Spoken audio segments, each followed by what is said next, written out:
Hello, good morning students. Welcome to everyone. Today we will learn grammar section. In the grammar we learn figure of speeches, simile, metaphor and personification. Figure of speeches are just like the ornament for the language.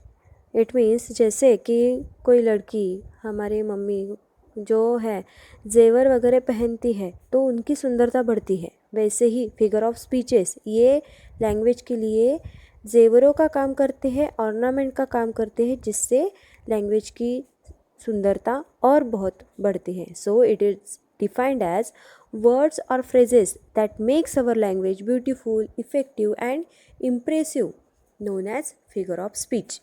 यानी ऐसा word और ऐसा phrase कि जिससे language की सुंदरता बढ़ती है, लैंग्वेज ब्यूटीफुल लगती है, इफ़ेक्टिव लगती है, इम्प्रेसिव लगती है, उसे ही कहते हैं फिगर ऑफ स्पीच.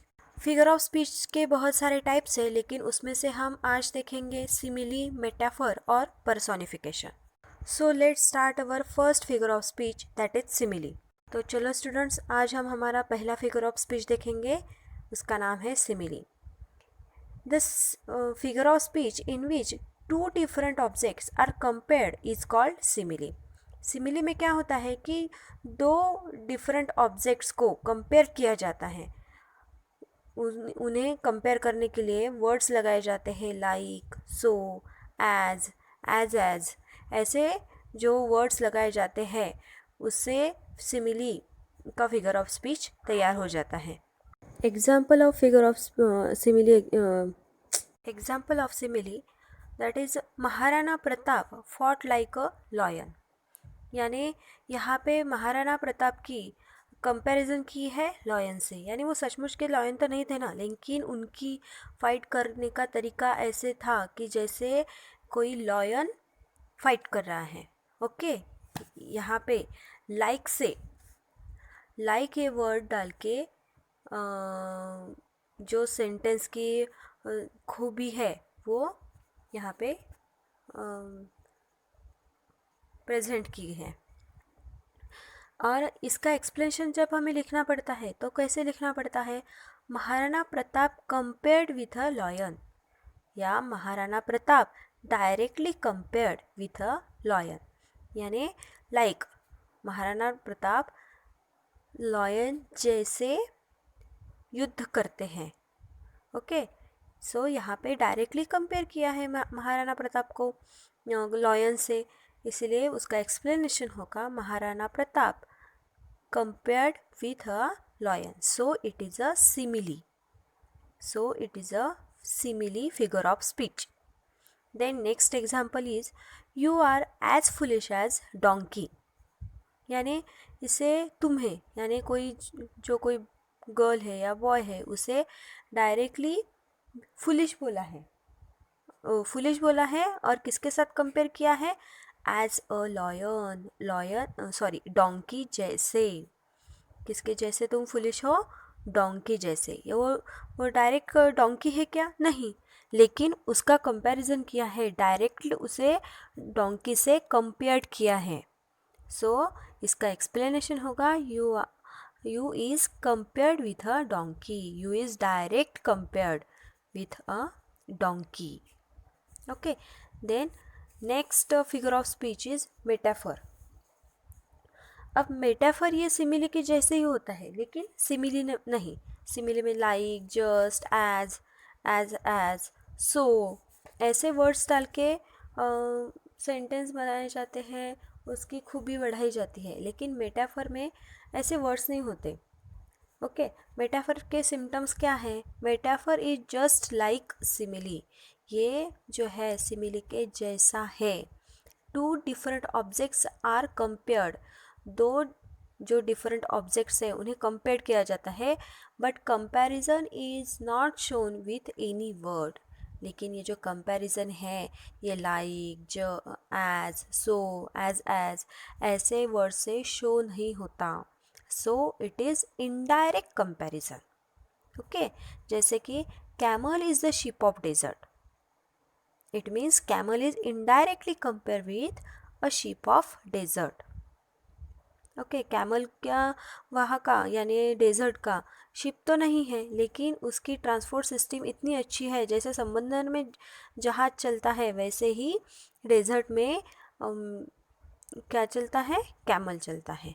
ओके, और Maharana Pratap was a lion in the battle, वो सचमुच के तो लॉयन नहीं है, मतलब यहाँ पे इनडायरेक्टली कंपेयर किया है। सो इसका एक्सप्लेनेशन क्या होगा, Maharana Pratap is indirectly compared with a lion. Then next figure of speech is personification. In the personification, when human qualities is given to any non-living things, it denotes personification. यानी जब भी non living thing को, यानी जो table है, जो कुछ भी नॉन लिविंग थिंग्स है, वो चल नहीं सकती, बोल नहीं सकती, वो सभी को क्या होते हैं, नॉन लिविंग थिंग्स होते हैं, जो तो इन्हें ह्यूमन क्वालिटी बताई जाती है। वो ह्यूमन क्वालिटी, ह्यूमन की जैसे बर्ताव कर रहे हैं, ऐसे कुछ एग्जाम्पल में दिया जाता है, तो उसे ही कहते हैं पर्सोनिफिकेशन। जैसे कि चलना होता है, बोलना होता है, दौड़ना होता है, सुनना होता है, सोचना होता है, बहुत सारी चीज़ें होती हैं जो हम ह्यूमंस करते हैं, लेकिन कोई भी नॉन लिविंग थिंग को ये बातें अगर बताई गई है तो वो क्या हो गया, पर्सोनिफिकेशन हो गया। जैसे हम बहुत सारे लोग बोलते हैं कि दीवारों के भी कान होते हैं, यानी दीवारों के कान होते, वो तो ह्यूमन क्वालिटी नहीं है, दीवार सुनते हैं, दीवारें भी सुनते हैं, ऐसे जो एग्जाम्पल हमेशा बोला जाता है, तो वो तो ह्यूमन नहीं है, आदमी नहीं है, इंसान नहीं है, दीवार है ना। तो दीवारों को सुनने की, का ईयर्स की, ये जो ह्यूमन क्वालिटी लगाई गई है, तो उसे बोलते हैं personification. For example, stars dance in the sky. Here stars are given in the human quality of dancing. Stars are personified.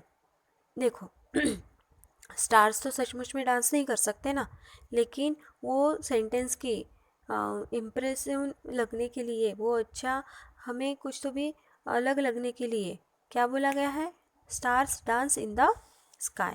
लेकिन सचमुच में स्टार्स नाचते हैं क्या, ऐसे नहीं। यानी डांसिंग ये किसकी क्वालिटी है, हमारी ह्यूमन क्वालिटी है, इंसानों की बातें हैं ये। तो हम ऐसे एक्सप्लेनेशन में क्या लिखेंगे, stars are given the human quality of dancing. Stars को ह्यूमन की डांसिंग क्वालिटी दी गई है। और इन शॉर्ट में हम ऐसे भी लिख सकते हैं, stars are personified. The other example is the apple tree said. Here the apple tree is given the human quality of talking. देखो यहाँ पे एप्पल ट्री जो है सचमुच बोल नहीं सकता, लेकिन फिर भी यहाँ पे ह्यूमन क्वालिटी बताई गई है, जो हमारी बोलने की क्वालिटी है वो एप्पल ट्री को बताई गई है, इसलिए this is also a personification. And other explanation of this sentence, the apple tree is personified.